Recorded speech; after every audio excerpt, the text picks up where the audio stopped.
Guntur చైతన్యపురంలోని RCR స్కూల్లో శుక్రవారం ఘనంగా ప్రపంచ సైన్స్ దినోత్సవ వేడుకలు ఘనంగా జరిగాయి. పాఠశాల కరెస్పాండెంట్ రవీంద్రారెడ్డి ఆధ్వర్యంలో నిర్వహించిన ఈ వేడుకలకు ముఖ్య అతిథిగా తిరుపతి రూరల్ ఎంఈఓ రఫీ హాజరయ్యారు.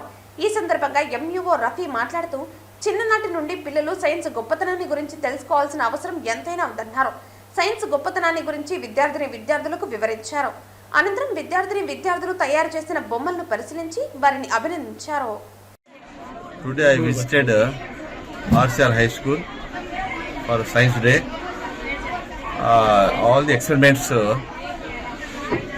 and projects, models, very nice. The spoken English, the ability of speaking English children is very nice. చక్కగా పిల్లలందరూ కూడా మంచి మోడల్స్ ప్రాజెక్ట్స్ తయారు చేసుకొచ్చారు. ఈ యాజమాన్యము పిల్లల పట్ల ఇంత శ్రద్ధ తీసుకొని చేయడం అనేది చాలా సంతోషదాయకము. ఇలాగే ప్రతి ఒక్క కార్యక్రమాన్ని పాఠశాలలో ఏర్పాటు చేసి అవగాహన కార్యక్రమాలు కానీ ఆ పిల్లల్లో ఉన్నటువంటి ఎబిలిటీస్ని బయటకు తీసుకొచ్చేటువంటి ఆ కార్యక్రమాలు ఇది కూడా ఒకటి. ఇలాంటి అన్ని కార్యక్రమాలు చేయాల్సిందిగా ఆ యాజమాన్యాన్ని కూడా తెలియజేస్తూ పిల్లలందరికీ కూడా అభినందనలు తెలియజేస్తూ ఆ యాజమాన్యానికి కూడా అభినందనలు తెలియజేస్తూ సెలవు తీసుకుంటున్నాను. Thank you.